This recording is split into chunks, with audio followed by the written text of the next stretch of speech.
Bonsoir à tous, vous êtes bien dans Futsal et sachez que nous n'allons pas nous ennuyer ce soir puisque nous allons débuter cette émission par le large résumé de la rencontre entre Selacline Tullin et le Larthe Bruxelles. Les hommes d'Abdelila Bessri viennent de signer un probant 10/12 alors que les Tullinois restent sur une défaite face à Limal. Nous irons ensuite à Ham pour le duel au sommet face à Bornem-Purs, autre face à face mais à l'autre bout du classement. C'est celui qui opposait les deux derniers du championnat, à savoir Tervuren et Futsal Anderlecht. Last but not least, nous aurons aussi les meilleurs moments de Limal AS Schaerbeek. C'est parti pour le 49e numéro de Futsal.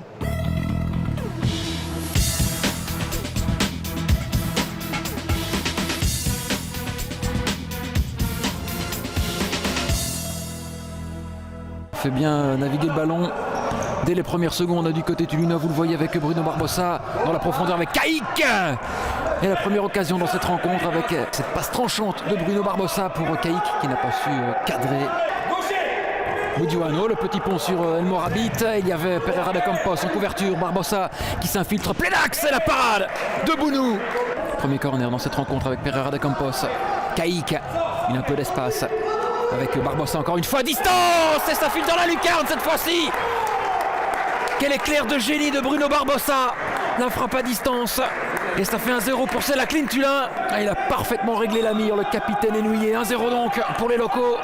Valenti avec Bruno Barbosa dans la profondeur pour Arber Shkodra. Il va fixer son opposant direct. Le petit ballon piqué pour Valenti. L'intervention d'Hassan Bounou. El Jomaïlé, la contre-attaque pour le Larthe. El Jomaïlé. Le décalage pour El Marnissi, le petit ballon piqué, c'est sur le montant de Forgiarini qui était battu. Laraï devant Caïk, Laraï, il s'appuie sur Budiwan, Budiwan le contre favorable, la talonnade avec Laraï, il entre dans le jeu, la frappe de Laraï. El Jomaïlé, l'excellent travail de Caïk pour El Morabit, et le retour in extremis de Mohamed El Marnissi. On est reparti avec Brahim El Jomaïlé, il y a Mike Salmon qui réclame le ballon, il est passé, le capitaine bruxellois. El Jomaïlé, il temporise, arrive dans les pieds de Budiwan et l'égalisation bruxelloise. Quel travail de sable de Brahim El Jomaïlé. Le contrôle et puis la frappe enchaînée de Méziane Budiwan qui rétablit l'égalité un partout entre Tullin et le Larthe Bruxelles. Caïk qui demande à ses partenaires d'aller de l'avant, c'est ce qu'il fait là avec El Morabit. La frappe qui a été contrée par Salmon. Bounou qui est parti aux avant-postes. Bounou, la roulette du portier bruxellois. Il est parti dans ses œuvres. Attention à cette perte de balle. C'est une balle de but pour Tullin avec El Morabit. Le retour de Salmon. Ça tricote devant les cages de Bounou qui s'est immédiatement replacé. Et il a pris des risques. Hassan Bounou. Ils ne parviennent pas à contourner le mur bruxellois. Les Tullinois peut-être ici avec un coup de génie d'André Pereira de Campos. Et le sauvetage à même la ligne là de Mike Salmon, car il y avait Bruno Barbosa en embuscade au second poteau. Caïk, le corner rapidement joué, mais il y avait Brahim El Jomaïlé au bon endroit. El Jomaïlé, il efface Valenti. El Jomaïlé toujours, il est de l'autre côté, le capitaine bruxellois avec Belkounani. Et cette fois-ci c'est au tour de Darcio Forgiarini de s'illustrer. Shkodra avec cet El Morabit et on se dégage comme on peut du côté bruxellois. C'est la mi-temps ici à Tullin partout entre Selacline et le Larthe Bruxelles. Une première période rythmée avec beaucoup d'intensité et la seconde période s'annonce indécise. El Jomaïlé, le voilà justement, le capitaine bruxellois Brahim El Jomaïlé. Il a un peu d'espace devant lui, il décale Budiwan. Il est passé là devant Caïk, le ballon n'est pas sorti. Budiwan qui s'excentre, le centre-tir. Et la première occasion de cette seconde période, il n'y a pas cru Yacine Laraï. Le coup franc pour le Larthe Bruxelles avec Budiwan. Il va prendre ses responsabilités, c'est parti, ça a été touché par Darcio Forgiarini. Bounou, le dégagement c'est puissant, c'est sur la poitrine de Laraï. Le ballon est toujours dans l'aire de jeu. Laraï toujours, il temporise, pas beaucoup de solutions pour Yacine Laraï. Oh, le geste technique. Oh. C'était joliment fait là de la part de Laraï, mais attention à cette contre-attaque avec André Pereira de Campos, la frappe, ce n'est pas cadré. Et on va revoir l'inspiration géniale de Yacine Laraï. El Jomaïlé, oh attention, il a joué avec le feu le capitaine bruxellois, il s'est bien rattrapé là devant. Hichem El Morabit, c'est du 3 contre 2, le décalage, la bonne lecture du jeu d'André Pereira de Campos. On est reparti du côté tullinois. Pereira de Campos et le retour de Brahim El Jomaïlé. Est-ce qu'il y a une passe en retrait? Oui, selon Monsieur Blairon. Et ça sera un coup franc indirect pour Selacline Tullin. Tous les Bruxellois sont regroupés devant leur ligne de but. Le coup de sifflet de Monsieur Blairon avec Valenti. L'intervention de Bounou en deux temps. Ah, c'est une rencontre de haut vol ici à Tullin. Attention, Yacine Laraï avec Mike Salmon. Et l'intervention de Forgiarini. Attention à ce coup franc rentrant Pereira de Campos avec Shkodra. Ça flirte avec le montant d'Hassan Bounou. Yacine Laray qui a pris beaucoup d'élan sur ce coup franc. Il frappe en force et il s'est bien détendu. Darcio Forgiarini. El Jomaileh avec le geste technique de Yacine Laray qui se présente tout seul devant Forgiarini. Mais quel travail de Yacine Laray. Et attention à cette contre-attaque avec Brahim El Jomaileh. Ça doit être une balle de but ça pour le Larthe Bruxelles. L'intervention de Forgiarini, on a joué avec son bonheur. Boudjouane qui a eu le dernier mot, mais Bruno Barbosa était en backup. Barbosa toujours, il résiste au retour de Mike Salmon et la contre-attaque bruxelloise avec Mohamed El Marnissi. El Marnissi toujours, El Marnissi devant Pereira de Campos. Laray et la main ferme de Forgiarini. Quel match il réalise ce soir celui-là.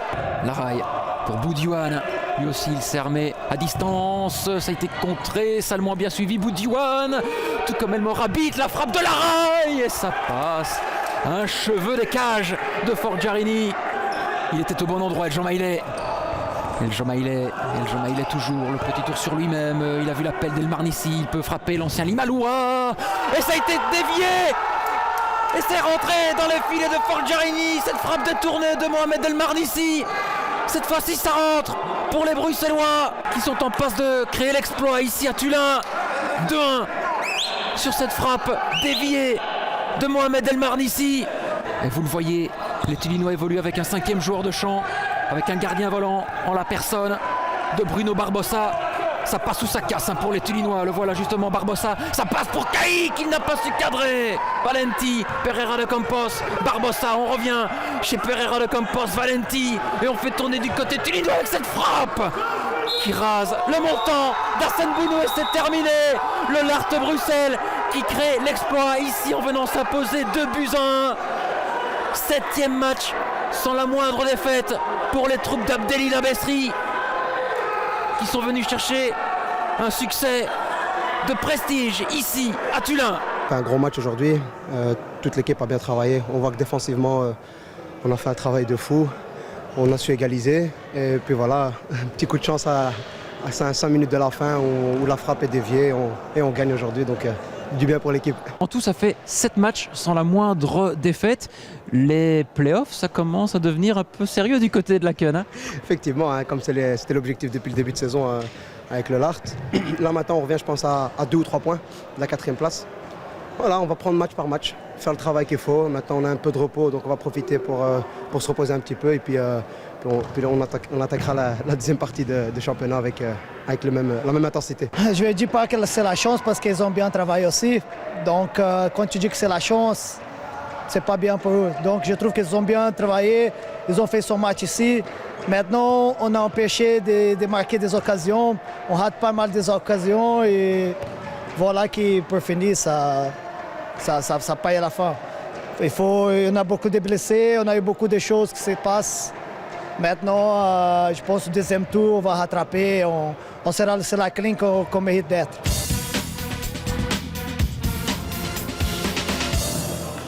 Ham a rapidement éteint tout suspense face à Bornem Pur. Soufiane El Fakiri est le premier à s'illustrer. El Fakiri, on le retrouve quelques instants plus tard sur cette frappe croisée. Ham règne sans partage sur la première période. Le râteau de Bilal Njeka est tout simplement génial. Dans les cordes, les Anversois réduisent l'écart via Nabil Rabi sur ce corner joué rapidement. Mais Ham est en mode rouleau compresseur. Une fois encore, c'est Soufiane El Fakiri qui se charge de la sentence. Un triplé pour le Bruxellois à la base du 4e pion inscrit par son pote Ahmed El Amouchi. La Brussels Connection est décidément sur une autre planète. Luis Aragna inscrira un but anecdotique en toute fin de rencontre. Ham termine le premier tour sur une prestation 5 étoiles. Pas le temps de lambiner du côté de Lima. Letson fait 1-0 dans les premières minutes. Il est rapidement imité quelques instants plus tard par Thiago Costa. Limal creuse rapidement l'écart via Moussine Bouzid sur 9 mètres.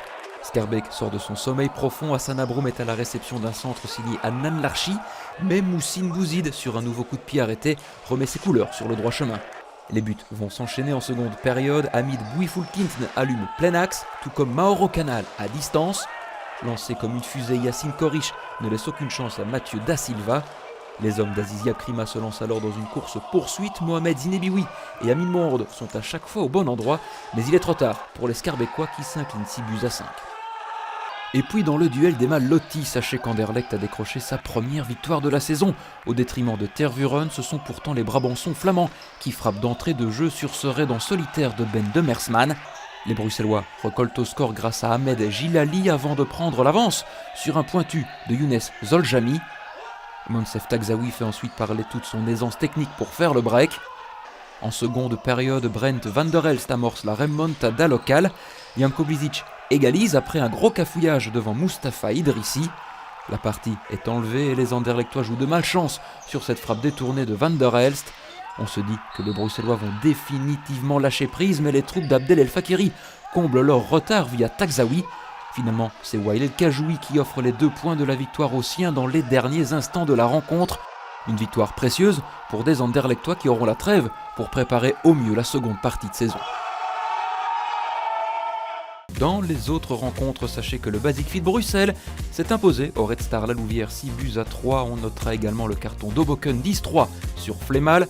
Ham est donc champion d'automne avec 22 points, 2 de plus qu'Hoboken. Bornem Purs et Sela Clintuna complètent le top 4. Il reste une rencontre à jouer dans cette première partie de saison. Ce sera vendredi prochain et elle mettra aux prises Limal et le Basic Fit Bruxelles. Nous serons bien évidemment sur place. C'est ici que l'on se quitte. Je vous donne d'ores et déjà rendez-vous lundi dès 17h45 sur les antennes de BX1. Je vous souhaite une excellente soirée, un excellent dimanche. D'ici là, portez-vous bien et puis surtout n'oubliez pas tout le monde.